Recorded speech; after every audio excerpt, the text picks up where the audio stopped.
Pinagpadala ay.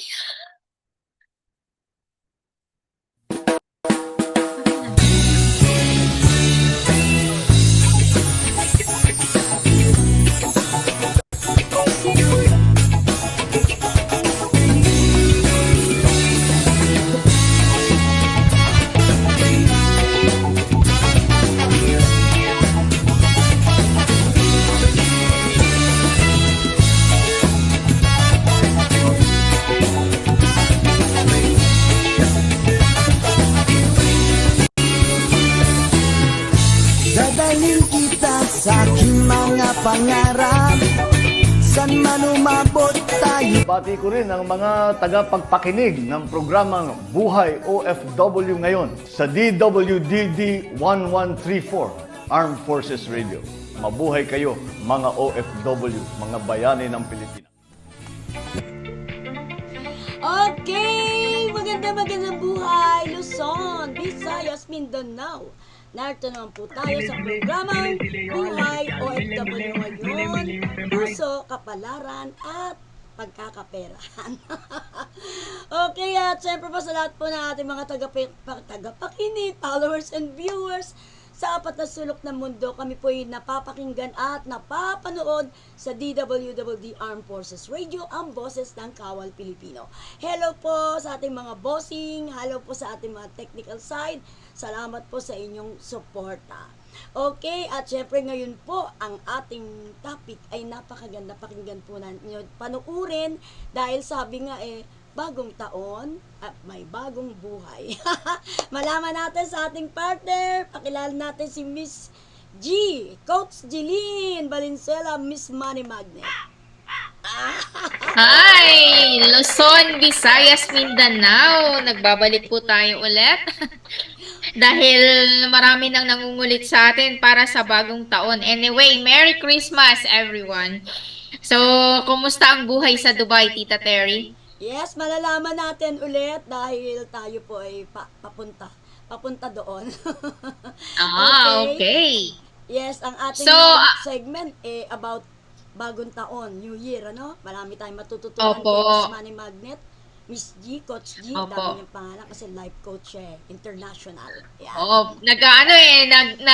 Nade-develop kasi from Miss Money Magnet. Siyempre, napopromote tayo, nagiging coach energy tayo,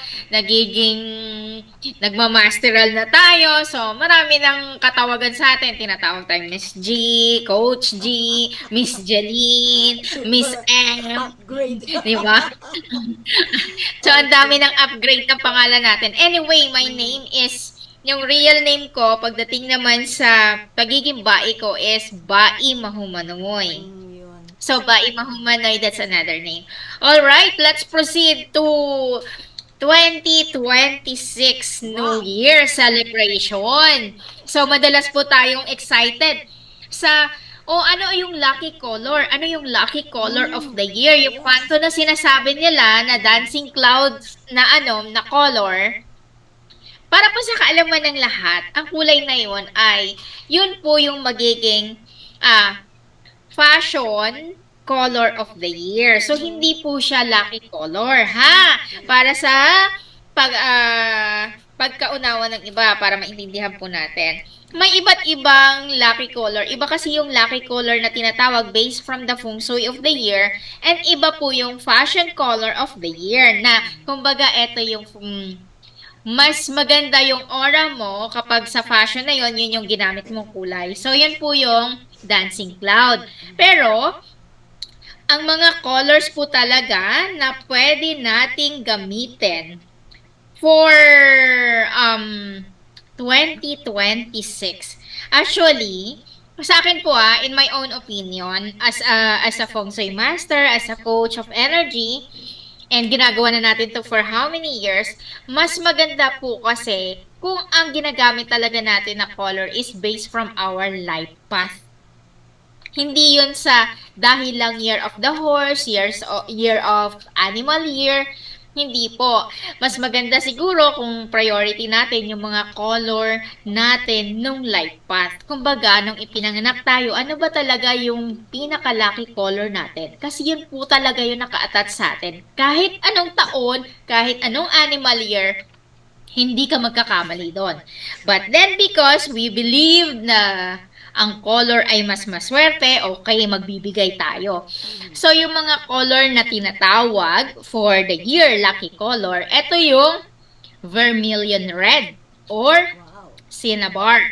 So, ano ba ang vermilion red? Ito ay ang pag-i-enhance ng iyong energy or confidence. Ayun. Pero wag naman po tayo sobrang confidence kasi that is year of the horse. Ang year of the horse, wag po tayong padalos-dalos ng ating mga desisyon. Lalo na pagdating sa business, sa pag-ibig, sa pagpapakasal, or pagpapatayo ng mga bahay o pagbili ng mga investment.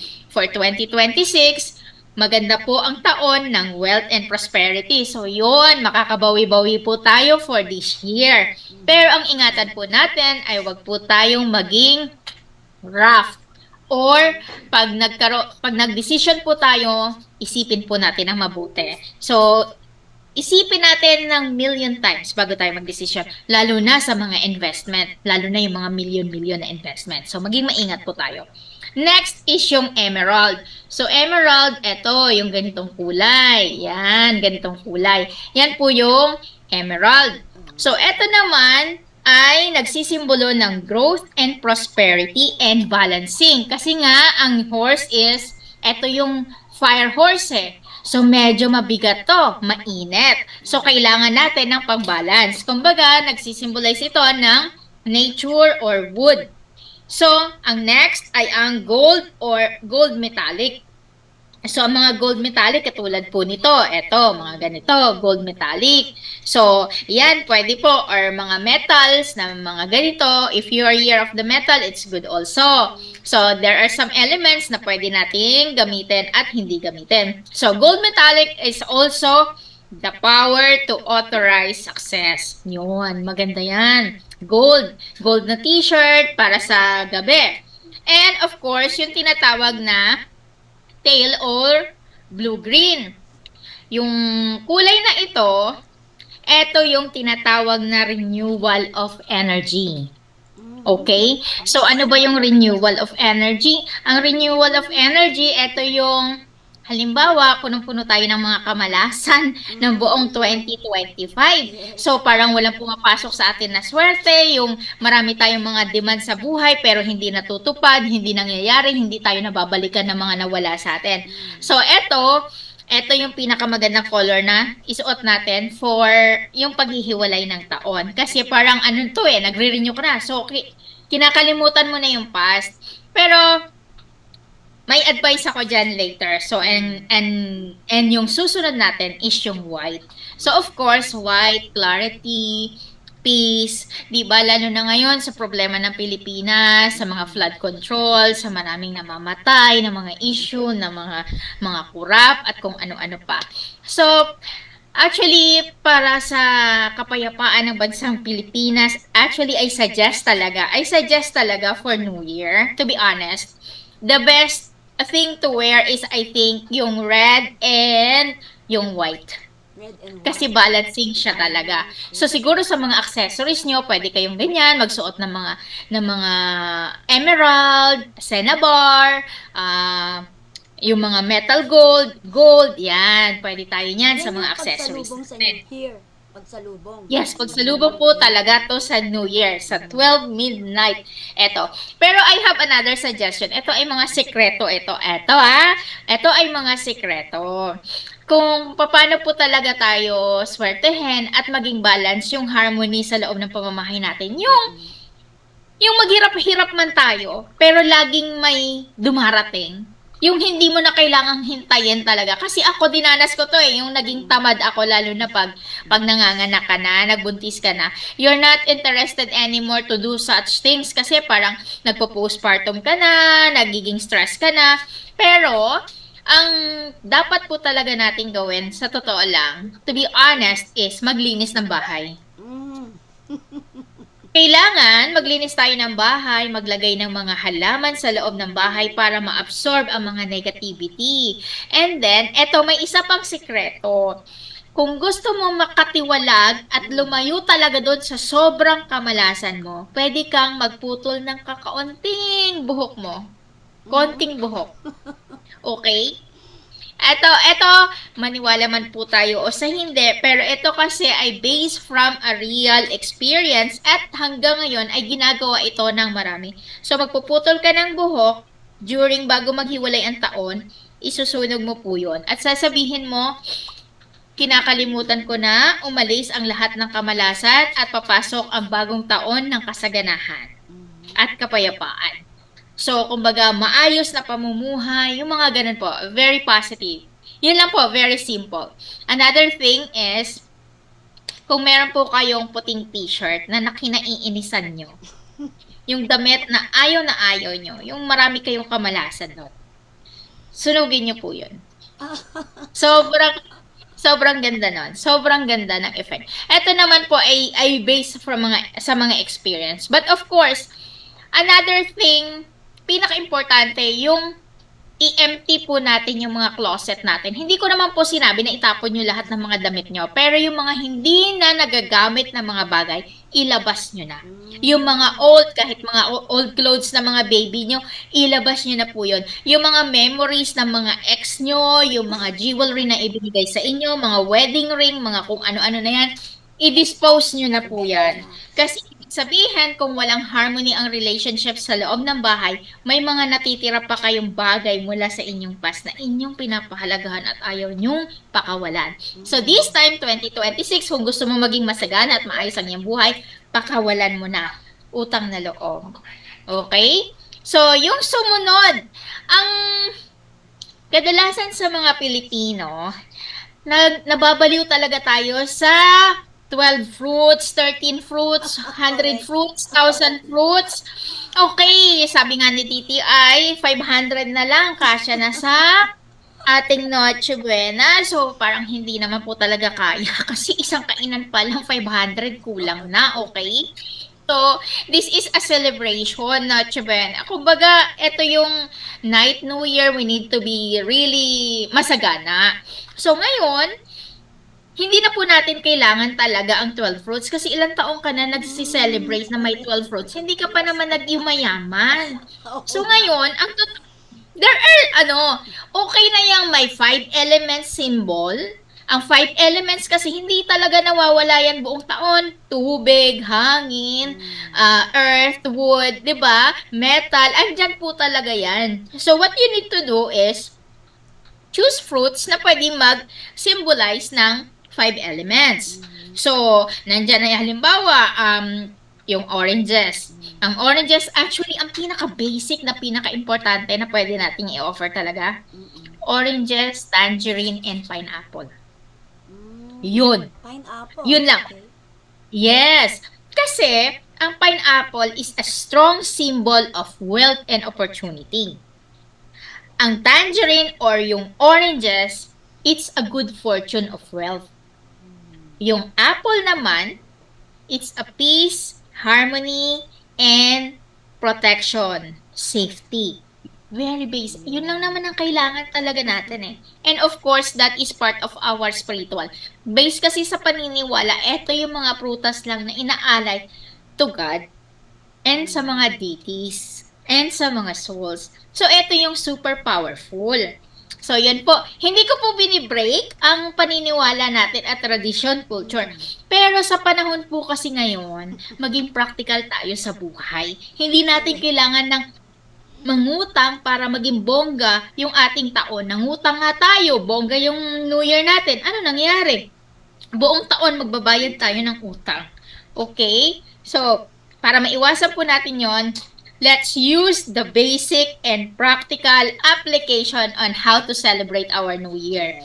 At ito pa po, may another pinakamahalaga, ito pinakamahalaga sa lahat. Madalas kong nakikita, taon-taon, for how many years na ako dito sa Pilipinas, ang nakikita ko sa table ng mga Pilipino is yung prosperity bowl. Mhm. Okay. Ito ang pinakamahalaga sa prosperity bowl. Ang prosperity bowl, ito ay tinatawag na prosperity basket. 'Di ba? Basket. Kasi galing ito sa Chinese. So ngayon, ang dapat ilagay po, ang prosperity bowl na gagamitin po natin na sinasabi natin, kung napapansin nyo po, nilalagyan ng itlog. Yes. Naglalagay tayo ng pera, ng laurel, ng asin, at ng kung ano-ano. Actually po, rice is a symbol of unstoppable blessing. So, kaya ka nag-o-offer ng rice kasi ito ay ino-offer mo sa God or sa mga deities para magkaroon ka ng sobrang dami at bungana na pera o lahat ng bagay na gusto natin.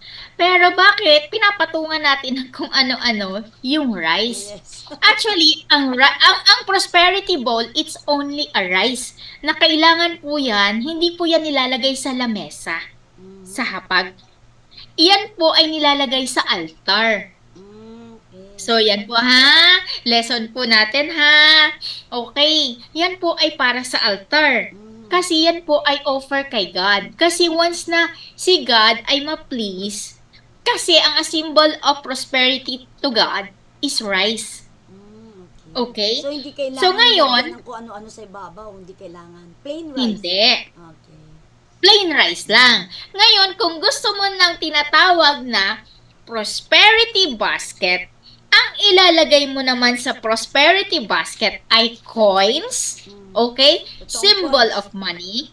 Yes, symbol of money. Or kahit gold coins. Any coins, yung mga ginagamit sa Chinese or whatever. Or our coins, normal Chocolate. coins, money, Chocolate Philippine. eh. Yes. Next is ingot. It's a symbol of wealth. Yung ingot, ganito. Ang ingot. Ganito ang ingot. Okay. Yung ingot Eto. na tawag niya. Yes, not ingot, ha? This is ingot. Kaya tinuturuan natin ang mga ingot na gamitin ang ingot. Okay. Saan Okay. nilalagay? So this is, yes, yung gano'n na gold. Mm. May mga citrin yan, may mga gold yan, may iba't ibang kulay yan. Yan ang ingot. Yun po yung ilalagay natin sa prosperity basket natin. Next is, yun po yung paper money. 1,000, 2,000, lahat ng pera, ilagay nyo na doon. So, yun po. Okay? Walang rice. Ito po, ha, yung sa proper kasi I've been studying also and I think it's effective and it's true. So, and then, yun po ang ilalagay natin sa prosperity basket. Iba po yung prosperity bowl. So, magkaiba po yun. Okay. Miss Jilly, nasa ng itlog? Bakit walang itlog? Okay. Pinorta na. First and foremost, ano po ba ang itlog? Okay, ang itlog ay very sensitive. Bilog, circle. Okay? Dahil hindi po porke nangingitlog ang manok, ito po ay swerte na, magiging sisiw yung itlog. Paano po pag nabasag yung itlog? Okay, kung napapansin po natin, ibig sabihin, ang itlog, ito yung, kumbaga, hindi siya talaga considered dapat na nandun sa nasa prosperity bowl. Okay? Wala po yung itlog. Kasi it's a symbol na ang itlog ay very sensitive. Ito po ay paulit-ulit lang tayong nagsacycle, pabilog lang ng pabilog. Napansin mo, parang hindi ka nag-grow. So, ibig sabihin, and then kapag ito ay nabasag, hindi rin ito maganda.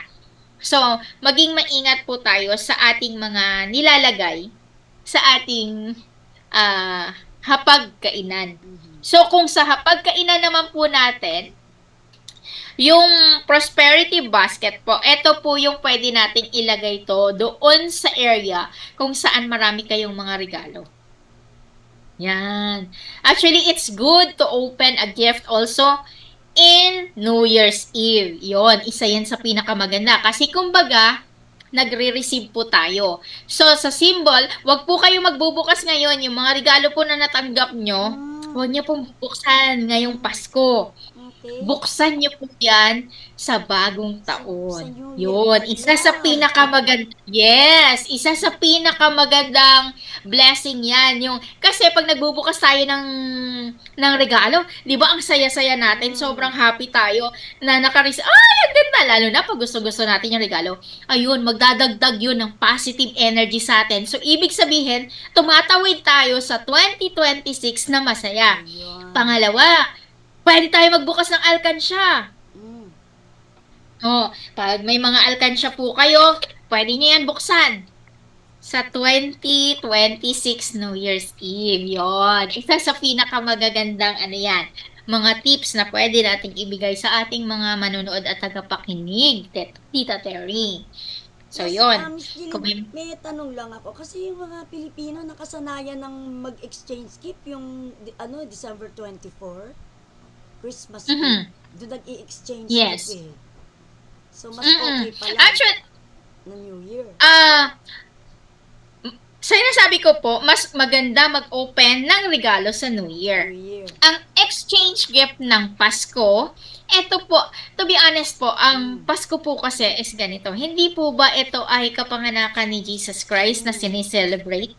Yes. So, ibig sabihin, pag nagsiselebrate tayo ng kapanganakan, tayo yung nagbibigay ng gift kay Jesus Christ, which is the love. Yung sharing, kaya tayo nagsisharing, actually, ang sharing also, actually, isa sa best sharing is yung word of God, word of wisdom, word of talents, skills, mga ideas. Isa ito sa the best gift. Pero dahil nga sa nakasanayan na natin na ang regalo, mas masaya ang mga bata, sa taon ng Pasko, nagbubukas ng mga regalo, itong gawin po natin. Mag-iwan kayo ng isang regalo na galing sa taong pinaka-paborito nyo na nagbigay sa inyo noon, and buksan niyo po yun sa bagong taon. Yes. Yun. Kasi kumbaga, magtira po tayo para sa susunod na taon. Ayun. Yun. Hindi po ito negative energy kasi galing niyo po yun sa sa masaya at saka magandang emotion. It's given by love. So, eto, pwede nating dalhin sa 2026. Ayun. So, ganun ngayon magtira kayo. Buksan nyo yung iba pero magtira kayo ng isa. At Yes. least, Paano po kung isa lang yung regalo ko, Miss Jeline? Okay. Another thing. Pwede niyong regaluhan ang sarili niyo ng ampaw. Okay. Okay? Ang ampaw, okay, lalagyan niyo po yan ng 1, 6, 8. 168 Yes. pesos? Mhm. Okay yan. Oh. Para sa mga ninong at ninang, wag na kayong mag-isip ng 1,000 tsaka 500. The best gift to give to your inaanak is 168. 168. Ayan. Hindi Kasi- malilimutan yung 168 sa Divisoria. Marami magtatampo Oo sa akin. Ito si Miss Jeline. Kasi yung binibigay ng ninong dati, 500, Oo. 1,000. Okay, ganito po gawin nyo ha. Total, mayaman si Ninong. Lagyan mo ng 10,000 yung isang ampaw. Okay? So, lagyan mo, Ninong, ng 10,000 yung isang ampaw. Pero, yung isang ampaw, lalagyan mo ng 168. Kasi yung 168, it's a symbol of prosperity and terms of finances for the entire whole year. Taon-taon po yan, 168 is the best Wow. number of Gagawin natin money yan. ampaw. So, nagaluhan ko yung sarili ko ng 168. Yes. And eto, pwede nyong ilagay sa prosperity basket nyo ang 168 and buong pamilya nyo. Pwede nilang kunin yon pagdating ng hating gabi ng year 2026, yung paghihiwalay. Pwede yon sa prosperity basket lang. Kahit wala ng ingot, ang gawin nyo lang, Oh. ampaw Mm. with 168 money. Kahit ilan. And then, Kahit ilan. halimbawa, buong pamilya. Mm, Buong mm. pamilya. Ilan kayo sa 168, buong oo. pamilya? So, yun po yung yun po yung pwede nyong ilagay para lahat merong 168. Ayun. Yan na, Ayun. okay. Bago yan. Yes. So, alam niyo naman tayo na kailangan natin mag-research ng mabuti kung ano yung pwedeng ibigay natin sa ating mga kababayan. Pero ang pinakamahalaga is tanggalin niyo ang mga basura sa harapan ng inyong tahanan bago maghiwalay ang bagong taon. Okay? So, kailangan maglinis po tayo. Yes, yung mga punda ng unan nyo, yung mga beadings nyo, mga beadsheet nyo, mga sofa nyo, lahat yan palitan. Huwag nyo nang dalhin yung pag-ibig nyo from 2025 na nagrarambulan sa 2026. No, kailangan kasi this time i-open natin yung positive energy. So, kailangan bumawi tayo. Kailangan natin i-break ang energy ng Philippines na sobrang negative in terms of flood control. Okay? So, kailangan mawala ito lahat. Okay?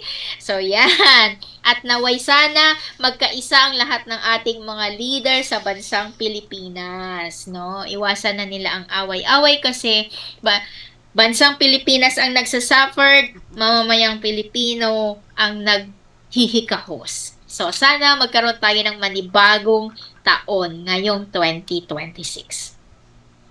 Ayan, ano? Yan. Okay yan. Gagayahin natin yan. Kailangan bago tayo pumunta ng Dubai, makapag-prepare ako ng 168. Yes. Para to sa At mga- saka yung mga prutas nyo, ang mahalaga meron kayong oranges, Mm, apple, tangerine, and pineapple. mm-mm. Yun lang. Or yung mga kiyat-kiyat na tinatawag, yun, Oo, maganda yun. oo nga, nakikita Pang ko New nga Year. yung orange palagi ang nasa altar Orange and apple. Pero ang karamihan naman, ang pinaniniwalaan, ang grapes kasi ang talagang pang luxury. Mm-mm. Kung may grapes naman po kayo, walang problema. You can put. Pero ang sinasabi po natin, yung pinaka-practical at effective na offering. Kasi ako, to be honest, yung altar ko, hindi talaga nawawalan niya ng Oo, orange nakikita buong ko sa taon. picture mo, sa video mo. Okay, Araw-araw po yan, may orange, may apple. Okay, Coach. Kasi alam, yes. Coach Jeline, meron Kasi- tayong 9 minutes. Ayan, medyo matagal-tagal pa yan. Okay. 9 minutes. 9 minutes. Lagi po kami naghahabol, pasensya na po. At saka po kung may mga katanungan po kayo, pwede nyo pong itanong dito sa aming page. May page po ang Buhay OFW. Yes. Nasasagot naman po natin yan. Kaya habang may ilang araw pa kayo ng mga katanungan nyo, ano po yung, Miss Jeline, okay lang po ba na isuot namin ganito? Okay, Oo. feel free to ask question. Okay lang po, masasagot po natin yan. And baka din po, magkakaroon na po ako, i-open ko na po yung aking live at saka yung aking, abangan nyo po ako dun sa aking My Day All the Time. Lagi ako nagpo-post, lagi ako nagpo-post. So, magbibigay na po ako ng mga informations para wag po kayong mawala at sana po magkaroon po talaga tayo, sama-sama tayong mag-succeed mag-success ngayong 2026. Yes. Yun. At isang tanong pa. Kasi usually, ang plano kasi ay red sa December 24 and then green sa New Year. Okay lang ba yun? Yes, okay lang po. Kasi ang green, it's a symbol of nature. It's a symbol of, balancing. It's a wood. It's a color green. It's a nature. So, one of the best color yan. Oh, Sa amin kasi, ang susuot namin for New Year is red and white. red and white So, sa New Year. Yes. So, pwede palang Kasi, i-match din. pwede ka tayo mag-combine. Pwede rin mag-combine. Okay. Or, pwede rin po kayong magsuot kahit sa loob ng bahay nyo, mga kortina nyo, color of mga ganun po. Pwede po natin yung gawin. Yes. So, Minsan, mas maganda rin. yes, Opo. common na ginagawa ng mga Pilipino, pag pumasok na yung 12 o'clock is lumulundag at saka naghahagis ng barya. Okay lang ba yun? Ang paghagis po kasi ng barya yun ay ang pagtatapon. Kumbaga, what if what if naghagis po tayo ng barya, tapos nung naghagis tayo ng barya, ang nakasalupo ay mga entities. So hindi dapat maghagis ng barya pala. Kasi po, we need to respect the money. Money, oo. Alam, matagal ko Kasi na di ba ang ginagawa. pera iniingatan natin? Naghahagis ako ng pera, papasok sa bahay. Pwede po yung mga bigas. Yun ang ihagis? Yes. Papasok. Bigas, papasok. Hmm. Or yung mga beans, pwede po So, yun. ihinto ko na yung nakagis na ko ng barya, yung nahagis papapasok sa bahay. Actually po, maraming mga sitwasyon, maraming mga tao kasi na minsan nagtatapon ng pera. Pero bakit nagkakaroon sila ng problema buong taon? Kasi ibig sabihin, hindi natin na respeto yung value ng pera. Tatandaan po natin, money is energy. Imagine. Money is energy. Hinahagis. Money is Yes, money is the most powerful symbolic energy in the universe. So, kapag ano daw po yung aksyon na ginagawa natin sa pera pag hinagis natin ito, napapansin mo, bakit buong taon puro ka problema? Ayun pala yun. So, ibig sabihin, na natin yun. ibig sabihin, nung mas maganda daw po na i-hand over natin ang Abot na pera. lang, abot. Tatandaan po natin, ang paggamit ng pagbibigay ng pera, hindi ang kaliwa. Dapat kanan. Kanan pagbibigay. Pagtatanggap, Ang kaliwa. pagbibigay, kaliwa. Kanan. Okay. Tandaan nyo yan na yung mga ninong, abot nyo yung pamasko nyo sa inaanak nyo sa abot. Pag inabot Pag inabot mo ang pera, ibibigay mo sa kaliwa. kaliwa. Kasi- Ayun. Ang puso ay magiging masaya kapag may pera. Meron pa ako isang tanong, kasi bukod doon sa inahagis yung pera yung okay ba yung nilalagay sa bulsa habang pinakakalog yung barya, pinaiingay?